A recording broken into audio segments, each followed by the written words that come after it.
Hey everyone, it's Carm Capriato, Town Hall Academy, as we do it each and every Friday, episode 274, which actually means 274 weeks of straight through incredible stuff that we cover here, as this is a single subject forum, the first ever in the automotive aftermarket, and we kind of tear a specific idea apart.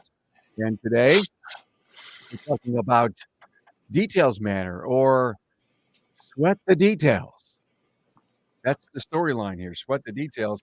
I have a great panel. Let me show you their faces. I have Murray Voth, my friend Murray Voth, business coach from RPM Training. And Murray, we just recently did an episode 727 on how to change your mindset. I loved that episode. That was it to me. If somebody invests in a lot of great time and takes some notes to that episode, I think they can change a lot about their business and their life. So thank you very much for that. My pleasure. Glad to have you here. Brand new to the brand new voice here on the show is Chris Decker from My Garage Auto and Tire in let me say this right. Airdrie. Yes, you got it, and nobody does. So good for you. I got it right. Airdrie, Ontario. I bet you're no more than 2 hours Alberta. from my home. Alberta. You're Alberta. Yeah. I made that. There's my first mistake today. All right, you're in Alberta. I was going to say you're close to me in Ontario, but you're in Alberta. Business since 2018, so you're a fairly young business, huh, Chris? Yeah, although this is a second business for me, so I've been self-employed for 11 years now. Good for you. Glad to have you on, man. And Lorenzo Pellachata.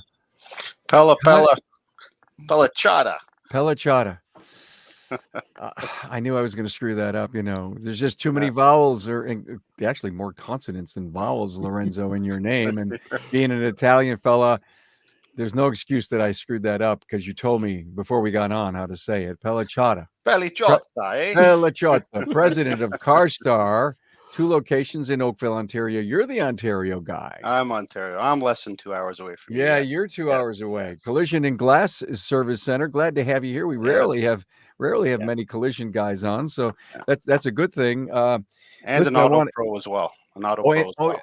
Oh, you're a Napa Auto Pro? Yes. Good. Which I mentioned that, so I don't know if you missed it in the thing there, but yes. You're right. I did see that. Thank you for bringing that up. No worries.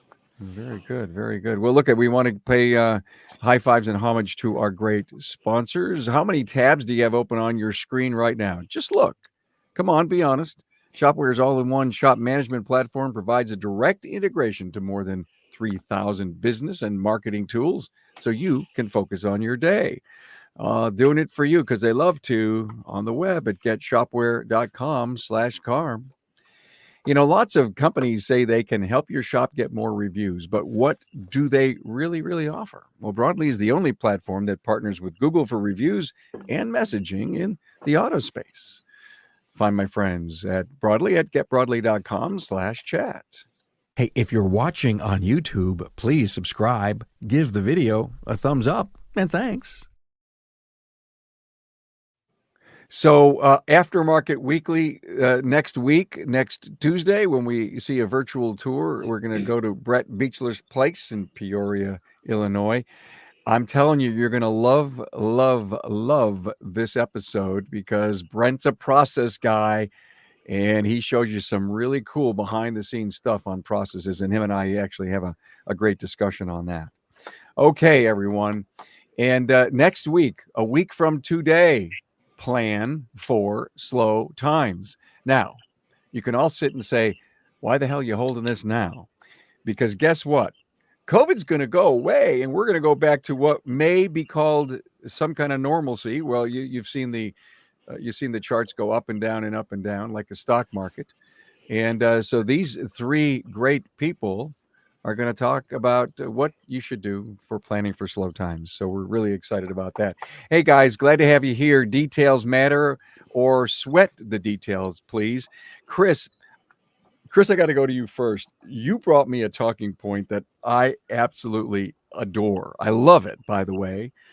Why you want to have a clean place so that newer car owners want to come. You know, I never, ever thought of it that simply. You share your strategy on that.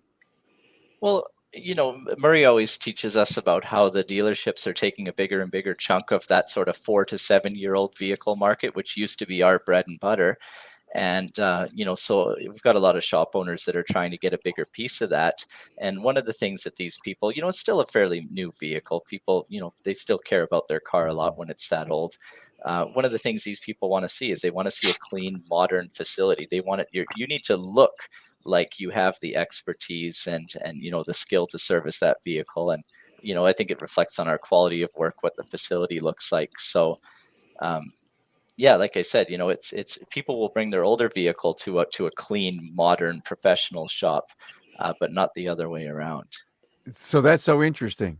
If I have a brand new vehicle and the shop doesn't look presentable or clean, I guess it's the mindset that says they don't respect the fact that I have something new and it's clean and I want to keep it that way.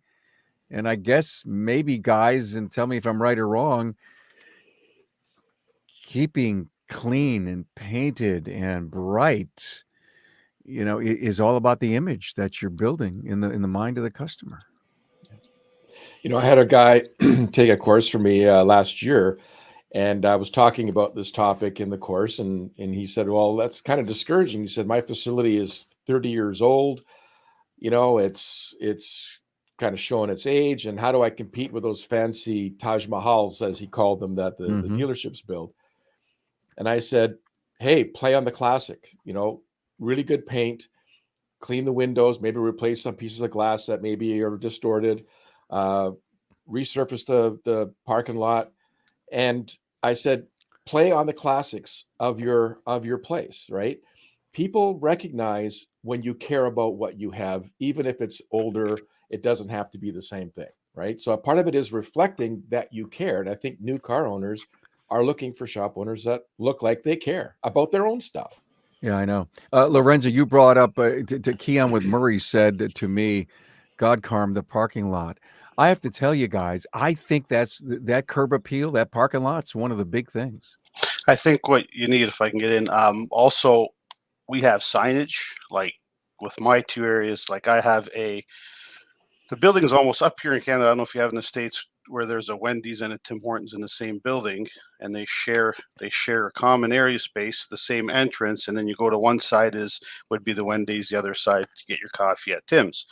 So I have the same sort of thing where it's branded Auto Pro on one side, it's branded Car Star on the other side. We share the entrance, and then clearly outside I'll have marked Auto Pro drop off, Car Star drop off, and then up the sides I'll have like employee parking on the west side of the building further back, so the employees know where to park. Then I'll have like a tow in, total loss area clearly marked where the tow trucks know where to go. Then I'll have another 5 spots for the Auto Pro cars that we work on during the day once they're taken in. And then on the other side, I'll have clearly marked. In the collision side, we'll have like it's called disassemble for repair. So once you bring the car in, you clean it up, right? You take all your pictures, mark all your prior damages, then we move it out to an area that's called disassemble for repair. So once the tech sees it, they know that car is the next one to come in to disassemble. Yeah. Once that's done and it's written, then it goes out to another spot as we wait for the parts. So it's a visual. So just me walking by, I'll know exactly we got, 3 cars in already. We got 4 cars going over here.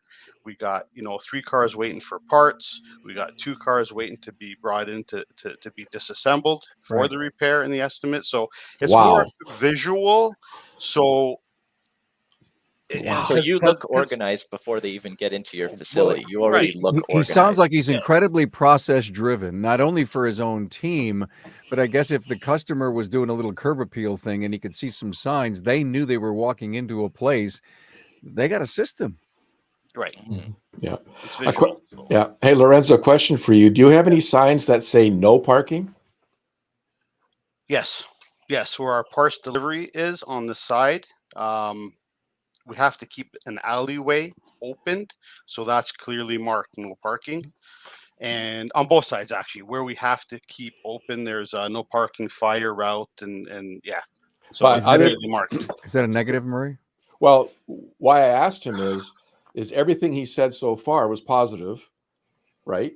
Park here. So the fact that you have to legally for a fire lane have a no parking sign, okay, we've got a no parking sign, right? So we can have that. But what I'm implying is he's got no parking for 2 key areas that he probably has to, but everything else is so clearly identified, he doesn't have to have no parking signs at the front of the building. People know Right. where to go, Yeah, right, yeah. Lorenzo? Right. Yeah. Well, I hope so. They don't always know, even though it's marked, they'll still go park in my DFRO and walk all the way around and in when there was 5 spots right in front. Yeah, yeah. But we mark it, and hopefully, yeah. So I want to go back to you, Chris, in the comment that I just made a few moments ago about curb appeal. And I have this really huge pet peeve about how the driveway and the curb appeal looks.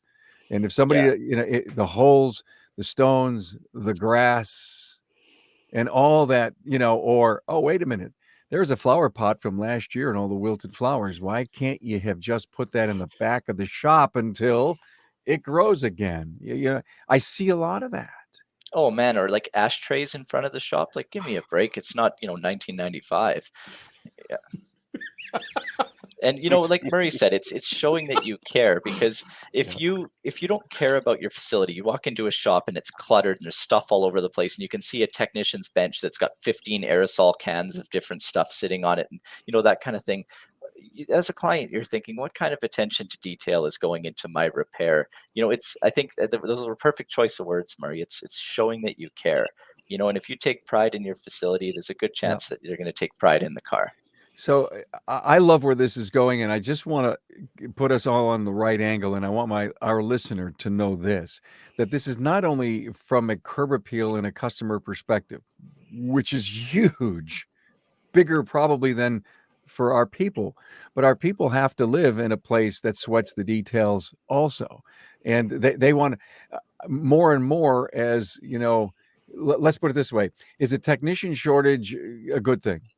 Maybe it is, because it may step up our game of doing this kind of stuff better and right, so that we keep who we have and or attract some other bigger, better, brighter stars. That's a great point, because I think it's the better technicians, the A technicians, that care more about the place they work and what it looks like. The guys that'll work in a pigsty, they don't care. Maybe that's not the technician that you want. As a coach, Murray, I've heard you say previously that the profit's in the details. Yes. Well, to expand on that, profits in the details, we as coaches will tell shop owners, you can charge more for something, you can raise your service rates, you can,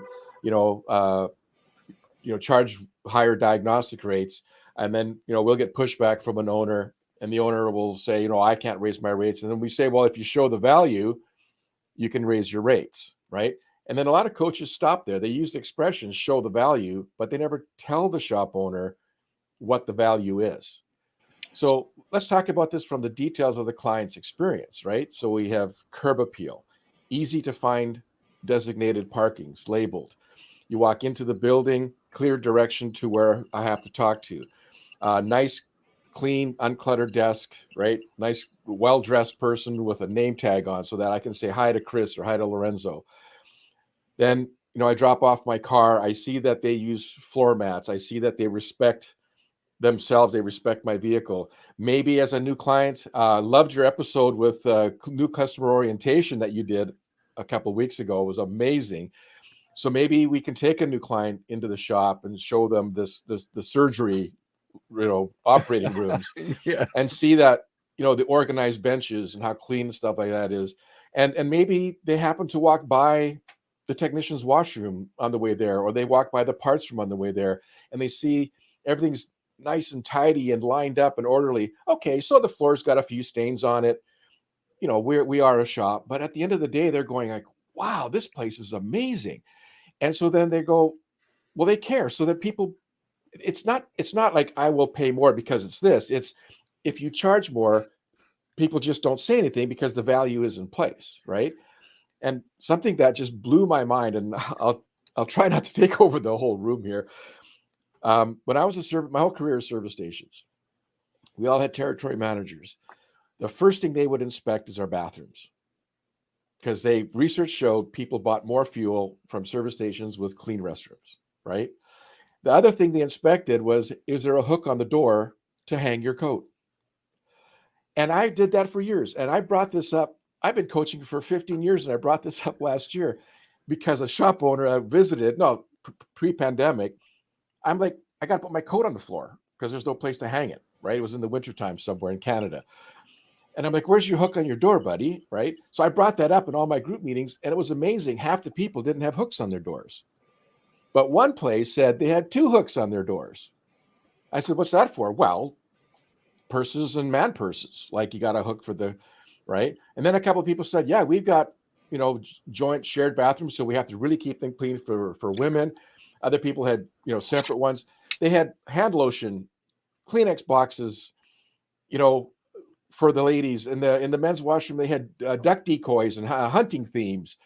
Like, the stories that came out that shops in my groups already were doing that I didn't even know were so amazing, right? So the bathroom hook on the back of the door, the ability to take my jacket off and hang it there, is this, like, think about having to put your jacket on the counter or in the sink, you might get wet, on the back of the toilet, on the floor. Think of the relief that when you turn around, there's a hook. That's value. Maria, it's details. Exactly. No, it's one of those little things, but it's, you always talk about friction and removing friction from the client experience. Yeah. It's the details. Perfect, Chris. I'm every time I listen to Murray, you inspire me a lot, Murray. Thank you for doing this. And so I just wrote something down that I want to make constitution in our industry. Okay. And I'm challenging everyone who's listening and everyone who's not, that you're going to share this with your friend. And Carm says our bathrooms have to be like the Ritz. Okay. So if we could say, hey, hi, I'm visiting, I'm a pure shop owner, and the first place I'm going to is the bathroom, and it damn well better be like the Ritz. Carm says so. So what is like the Ritz? To your point, Murray, there's lotion. There's disinfectant. I mean, what's the stuff we put on our hands today? The COVID thing that should never go away, should always be there in the future, because we can stop the spread of flu too, right? Mm-hmm. So, but also think about, you go into a higher end place, and the higher end places, they don't have towel machines that give you a little tiny piece of paper and then you have to hit it twice or 3 times. You know what they have? They have a stack of paper or hand towels there. How much are you going to use how many customers really go into your bathroom? So dazzle them. And to a point, if you could bring up Bill Connor's message here, Tracy. Bill Connor said, when customers' perceived value exceeds costs, approvals just happen. Thank you for that, Bill. And what is part of doing that? 3 hooks, Murray, because who knows why we need a third. But, if you need 2, put in 3. Yeah. If you need this lotion, put in 4.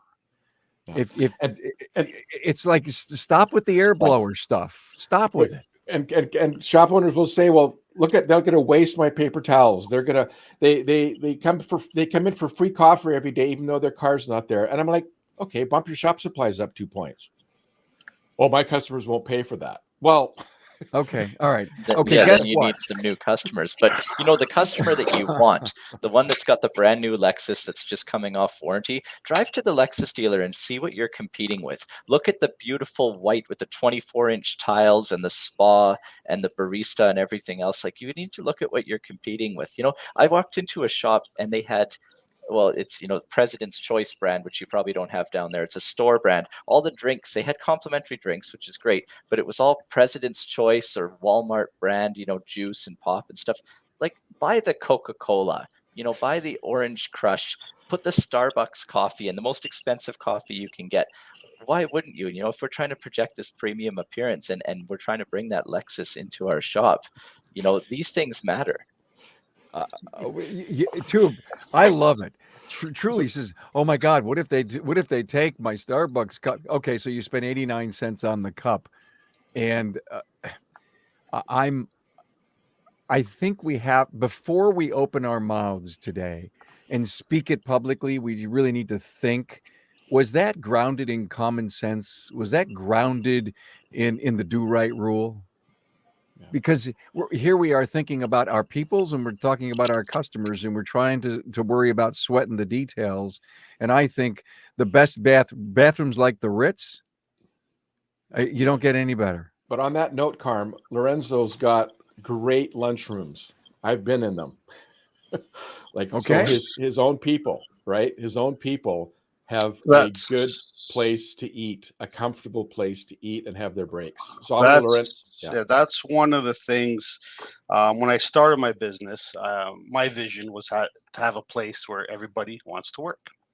Because if they don't want to work here, then customers see that, and then they can want to get their cars fixed here. So everything I do, I think, do my employees, do they like this? Is this something that makes them happy? Right? So is it something that wants them to come to work and enjoy being here?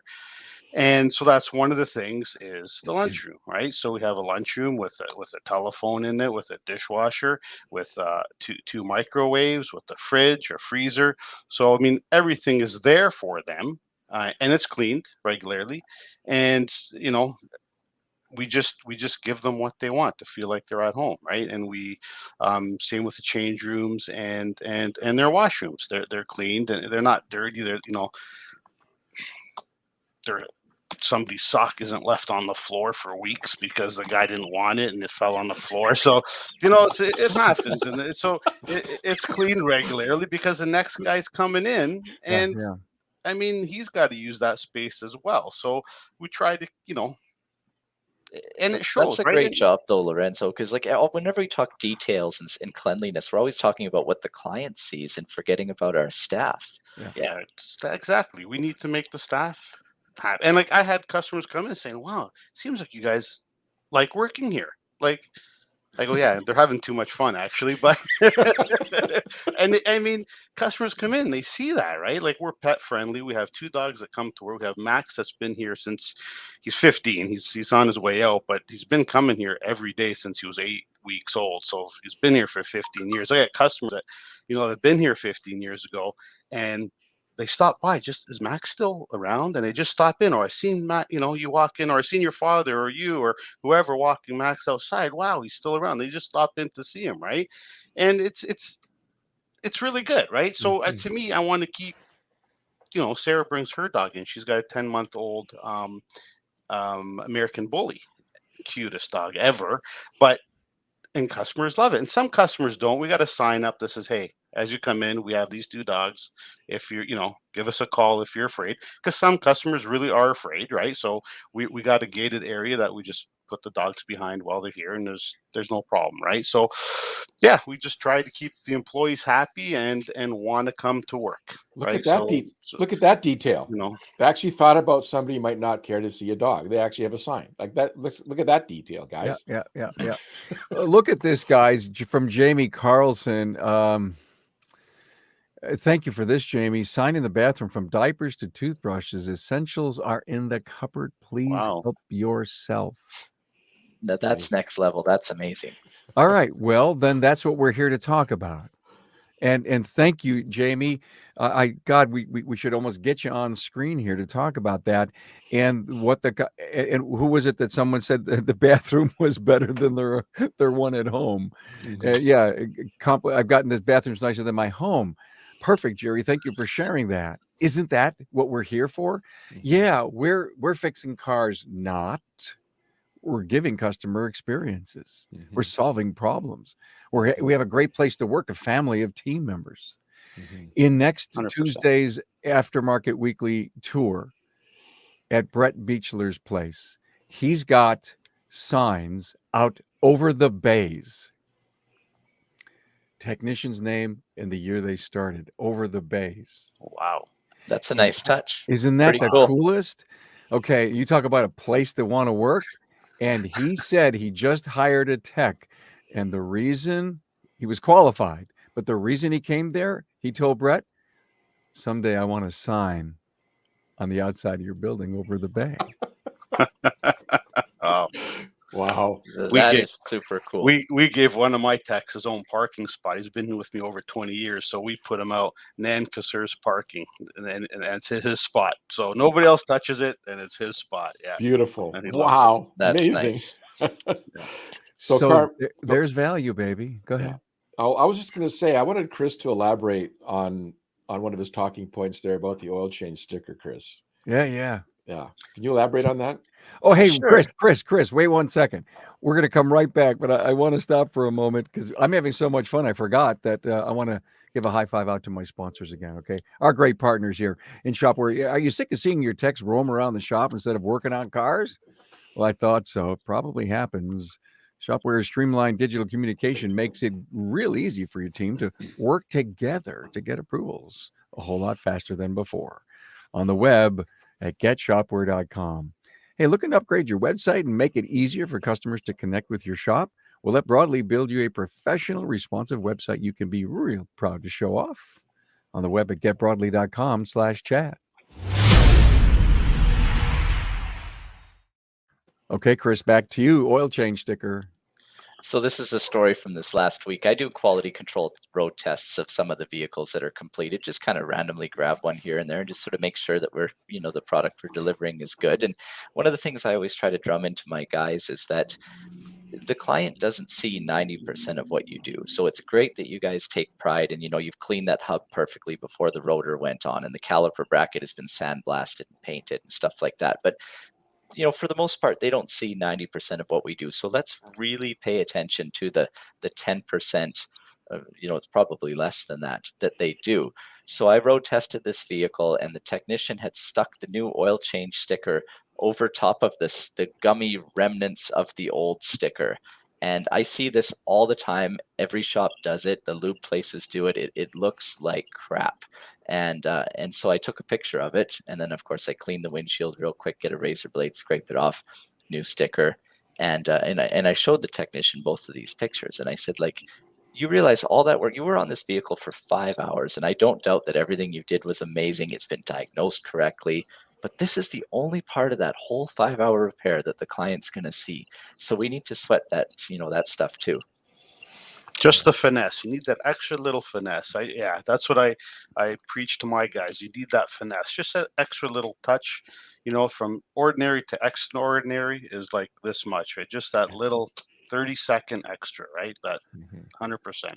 So guys, thank you, Lorenzo. Let's talk about, in the back and organizing and the scanner tools. All the cases are in the right place and they're organized on the shelf. And we're making it easy to, this whole lean concept of less steps. And all of that to me is sweating the details. And cleaning floors. We've done shows on keeping floors clean. We've done shows on paint and light. And, how long has it been since we've had better lighting? How long has it been since your counters have been upgraded?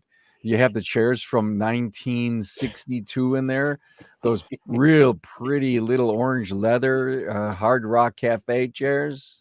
Well, you don't like those? Yeah. No, it's huge. I get so many compliments on our facility. This facility, the new one, is 3 years old, and we'll be doing a $50,000 renovation at 5 years for sure, probably next year. Re-epoxy the floors, repaint everything. You can already tell that the white paint is not. It's got a little yellow now, and I think if you're not doing that every 5 years, you're not keeping up. Again, drive to those new dealerships and stuff and go look at what your competition is. Murray talks about how a shop owner should never change their own oil. It's an inexpensive service that you should always have done at a competitor so you can get an idea for, what other people are doing, be the customer and stuff like that. Go look at some of these other shops, when you walk into the same facility every single day, you don't notice this stuff. You kind of, even the smell, that's a whole side thing. But anyway. Let us talk about smell. Yes. Well, our noses are desensitized, you don't notice the greasy, oily, fuel smell in your shop. And it does creep into the front office and stuff like that. But we don't smell it anymore because we're in there every day. And for me, my eye opener was walking into a shop in Calgary, which is about an hour away, another one of Murray's clients.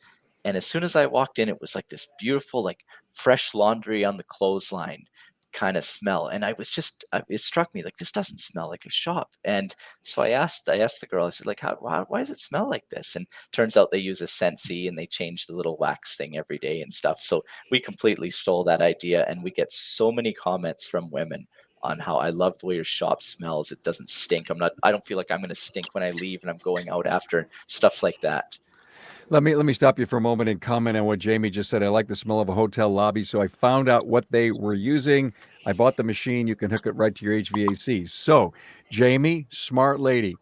Many mall stores have an aromatherapy thing going in the ceiling. You can actually look up and see a flat disc, and that entryway that you walk into. They've done enough research that says when you smell certain things, you'll buy more. And it's so interesting, but it gives you a feel of comfort and, happiness and joy, whatever they're trying to come up with, because smells do drive, I think, our attitude. So Jamie, smart move. Jamie, I got to have you on the show. We got to talk about your Ritz-Carlton bathroom, and we got to talk about your smell stuff, because she's right. Chris, you're right. And we can't do enough of this stuff if we're going to become the preferred place, the neighborhood professional service center that's on steroids in our marketplaces. Yeah. So what is the preferred smell? I don't know. Jamie, can you give us that? What is that? Is there a preferred smell? Maybe it's pizza, Lorenzo. Right? I don't know. I'll eat all day. Huh? Mama's linguine gravy cooking on the stove. Huh? I think it's a little different in our industry, but it's something that doesn't smell, automotive. It doesn't smell like gear oil or something like that. Well, the other thing is maybe some of these products are just sort of a neutralizer as well, because there are a few people that are sensitive to certain scents. So if we get too strong, Jamie says spa-ish, right? So yeah, right. The thing I was going to talk about smell that has driven me crazy over the years is tire shops, or tire shops that do a lot of tire work, and they'll have showrooms full of tire stores, and it just smells, it's overwhelming, rubber. The smell of that rubber. And I'm like, really? Like, you've got to either redo your displays. You don't need that many tires. I'm not sure. People are buying online anyways, making the decision, show them to them. But I was around all of that my whole career, and I don't know, I have no allergies to it, but I know when I walk into a place like that, I react. Yeah. Like it just hits me. And the other smell is hydrocarbons, spilled gasoline. That stinks. Murray, I grew up in the tire business too. You kind of like that smell. Well, one of the businesses that the family was in was, we were a Goodyear tire distributor. And when I was a young man and that tractor trailer would back up with a full load, wow. Yeah. I mean, you can if you could walk in and smell that the person's in the tire business, first of all, that's great. I think we should be deeply in the tire business everywhere. Every shop should be in the tire business. Mm-hmm. But I think you have to limit that smell. Mm-hmm. So if you've got tires on display, you better have some kind of wax candle burning. That's the point. Well, just a little side note about my children. They'll take their vehicle into the shop that they go to, and then they'll text me, "Oh, Dad, I had my car in the shop today, and it smells just like when I was a little kid." Memories, not a good thing. So for my children, they like the old smell of gasoline and rubber and that. But thinking of that, a detail, my daughter. Before the pandemic, and it's opening up again now, there was a place that she chose to have lunch with some of her friends occasionally. She said the food was average. It was, it was a pleasant place to be, but it was nothing special. The pricing was maybe a bit too high for what you got, she said, but they had valet parking for $10 and they vacuumed your car. So whenever she needed her car vacuumed, she would meet her girlfriend for lunch at that restaurant. That's a sweat the details idea. How many of us really do that? Maybe dust the dash, clean the windows, vacuum the car. I mean, a lot of Euro shops are doing that. You're not going to go to a Lexus dealer, like you said, Chris, and probably not get that, including your favorite omelet in the morning, right? Mhm. Well, And so That's a big thing. Yeah, that's a big thing, Carm, because customers don't see what you did to their car, but when you cleaned it, they notice it. yeah, there's a And value add that's totally noticeable. To your point, Chris, all the work that was done on the brakes. What could we do to let them know that we really did work hard on their brakes? Well, they just work. Well, let's do something extra.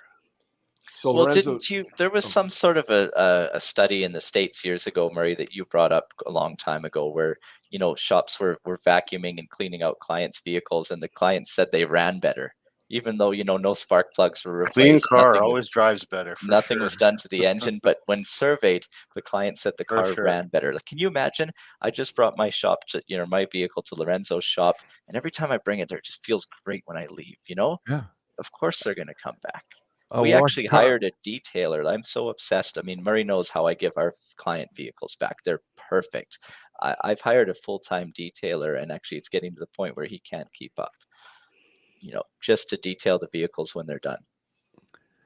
And details goes into the goodie bags that are left in the car, or the little signature from the technician who worked on the car. All of those little tiny things. Oh my God, they may cost me $100 every couple of months. No, they're probably allowing you to charge what it is that you have to charge today, because the value is in the eye of the beholder. And if all of those things are part of the value prop, how hard is it to book the next appointment or to get the next call and to buy that level of loyalty that you're looking for? Maybe we need to do a show, Maria says, what are you doing to keep loyalty? I mean, this is a show on earning repeat business and loyalty. mhm. Oh, Oh, it's the little things in the car. Like you said, biggest breakthrough for me from growth, like business growth perspective, is when I stopped spending money on external marketing. We don't spend a cent on external marketing. Most of it doesn't work anyway. It's all internal marketing. So yes, I spend $1 per car on the $1.12 to be exact, on the two, custom branded water bottles that go in the cup holder. And I spend about $10 a car on the detailing and stuff like that. But we see far better results from all those little things we do internally than any newspaper ad, radio ad, internet, social media, that kind of thing. Okay, I'm going to stop for one last time, Chris. I want you to expound on that idea. I love that. $1.12 for the bottles of water. Is that what you said? That's Uh, right. They're 56 cents a piece they cost us. oh my God, that is just too much. Oh my God, Chris. Hang on, we're going to come back and talk about that. Every minute of a tech's day impacts your profitability. So you want to track that time and make the most of it. Shopware's shop management software will give you transparency into each team member's performance. Learn a whole lot more. See my friends at getshopware.com. Hey, if you're missing out on customers who call the shop during off hours, with Broadly's web chat feature, customers can get the answers they need even when you're not in the shop. See my friends at Broadly, getbroadly.com/chat.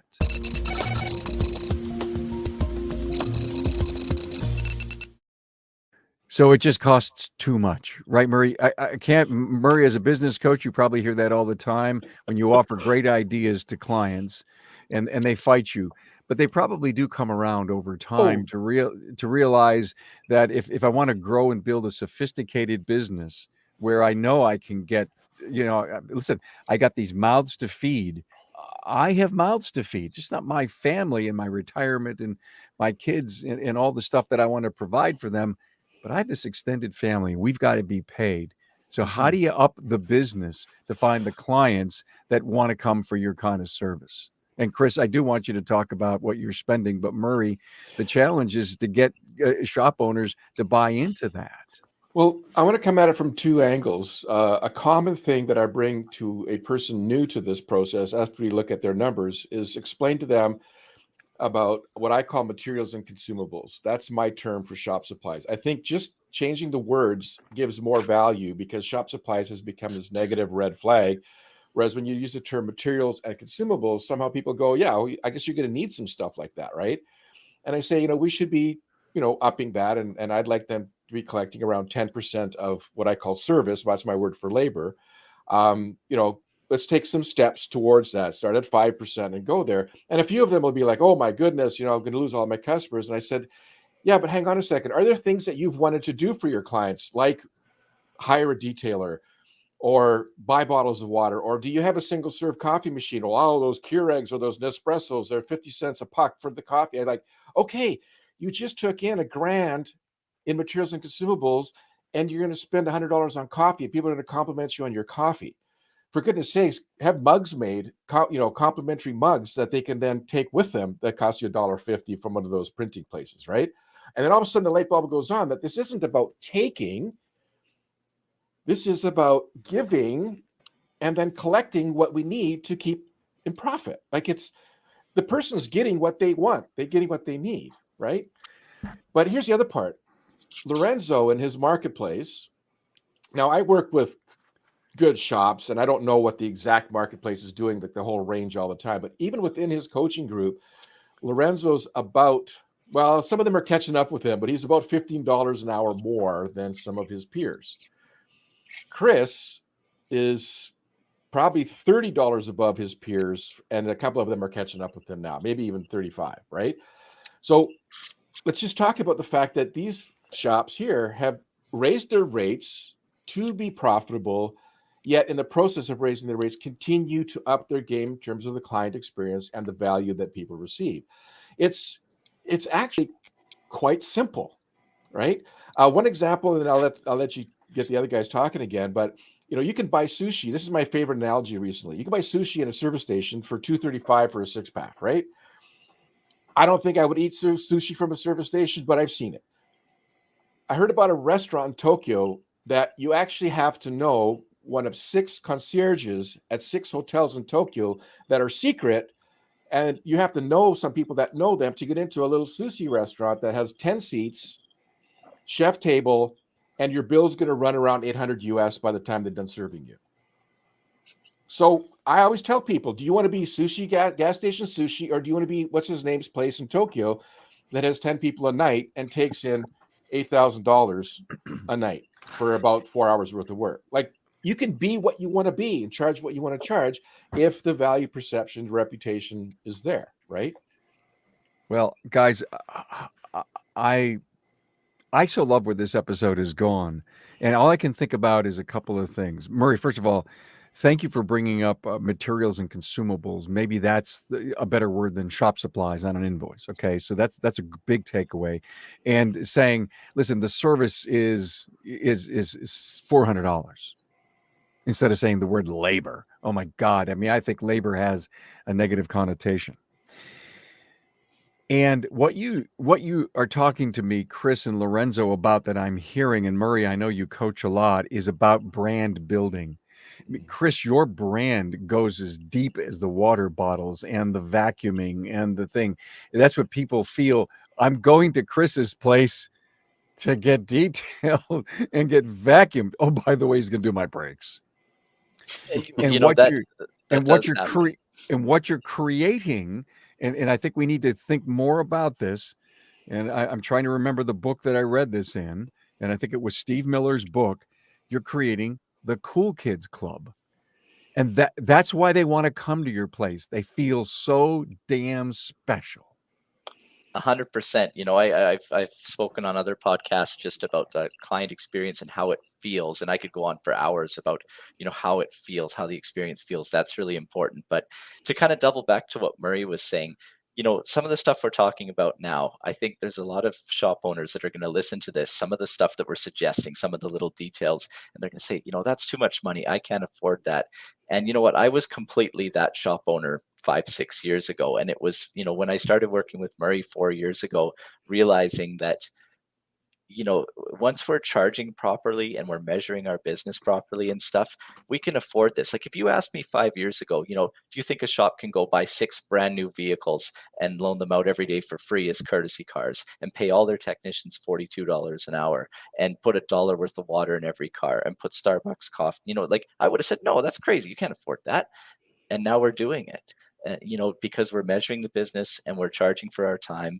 And, this stuff is completely attainable for any shop. Silence. For a reason. Hey, guys, I want to put a pin in it, and I want to go around the room, and I want you to cover anything that you didn't cover in your talking points that you wanted to bring to the show today. So this was great. I mean, we talked about details matter, sweating the details. We went to really some cool rabbit holes, guys. Appreciate it. Thank you so much. So, Murray, we'll give you the last word. Chris, I'll give you the first, and Lorenzo, you could be kind of the guy in the middle. Chris Decker, My Garage Auto and Tire Care, and Airdrie, Alberta. You got it. Alberta. We're struggling with that thing there. Your final word, Chris. Thanks for being here, man. Oh dear. Well, thanks for having me. I mean, your podcast is something special that we have in our industry that I'm sure a lot of other industries could use. This is truly a special program, so it's an honor. I guess my last word, the last talking point I had that we didn't talk about is engine shampoos, and this is one of my nitpicky things because maybe I'm a little bit of a micromanager, but most of the time when we shampoo an engine, it's because we repaired a leak. And so the technician's very concerned with getting the underside of the vehicle clean, getting all that oil that's run all over the subframe and stuff. And we don't clean the part of the engine that the client sees. Or, we wash the top down and then we lift the car and we clean the bottom and we sort of spray all the flicks of all the, oily crap gets all over the underside of the hood and stuff like that. So when we do an engine shampoo, it's completely different. It's completely armor-alled under the hood. Spend more time on the top half of the engine. Just stupid little detail, but this stuff matters. Mm-hmm. What a great point. Wow. Thank you so much. Lorenzo. Thanks for having me. This is great. Thanks, Carm. I love the podcast. And I just like to talk about 5Sing, something that came out of Japan, which I'm sure a lot of people know of because we 5S 12 years ago. And basically, it's sort, set in order, shine, sanitize, and sustain.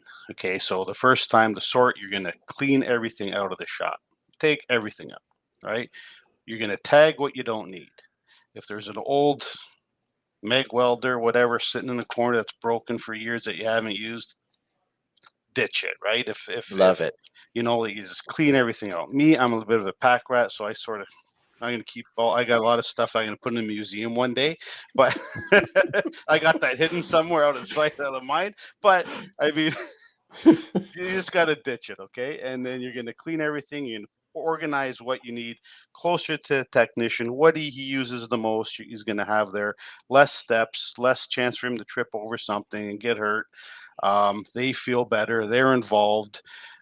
Right? And then you're going to standardize. So you want to keep your first 3 S's in check. And then you're going to sustain it and constantly monitor it and change what you got to change moving forward. Right? So I think did I miss one of them? Yeah. So you're going to sort, set in order, shine them all up, standardize, and sustain. So wonderful. Yeah. And it gets them all involved. Right? So they're all there. They're all part of it. And then it's easier, and you're going to label everything, and you're going to put your torches are here. You take a picture. This is how you expect the hoses to be wrapped up. The tanks are shut off, and you got a picture. This is where it goes. So once it's done, you bring it back, and it should match the picture, right? And same thing with the floor jack with jack stands, right, all the way down, sort of thing. So it's all standard. So it's a visual you can see. Thank you so much for bringing that up. I appreciate that. It's part of TQM, Total Quality Management, Lean, Six Sigma. It's all part of that. And if you could sweat those details, you'll be a better place. But I love sweating the details from the customer's perspective. I totally loved it. Our bathroom's got to be like the Ritz. And of course, Lorenzo Pellicciata from CarStar, 2 locations, Oakville, Ontario, Collision Glass Center, and a Napa. I can't say Auto Pro. I was going to say Auto Care, but that's the U.S. Auto Pro. All right, great.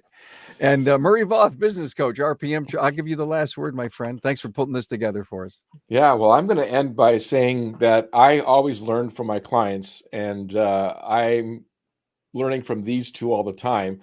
And Lorenzo, as much as I read, I've never heard of the 5 S's or 5Sing. So really? I am so psyched. I'm so psyched about that. Wait a minute, you didn't teach me that one? No? No. Oh, okay. You taught me. And Chris, Chris has these wonderful courtesy vehicles that he lends out to people, and and I had courtesy vehicles, and I never thought of this, never thought of it. He had somebody bring the vehicle back and sort of make a comment to the service advisor how they'd had to walk to the parking meter at the underground parking, and the meter needed the license plate of the car, and they had to walk all the way back 100 yards in the wintertime to get the license plate of the car, come all the way back to the meter. Chris had key tags made with the license plate on the car, and the advisors explained to the client, if you ever need to license plate for parking, it's on your key tag. It's just with you when you go to the parking meter, right? So just some ideas that these guys bring to me that I can share with their peers and with this industry are just amazing. So I'm just going to end with saying I learned as much from these guys as they might learn from me. So, well, thank you, Chris. I think you're a customer genius advocate. I'm not sure if I pull those all in the right words, or an advocate customer genius or something like that, but you do sweat the details. So thank you guys all for being here. Appreciate it. Details matter. Town Hall Academy, episode 274. Have a great weekend.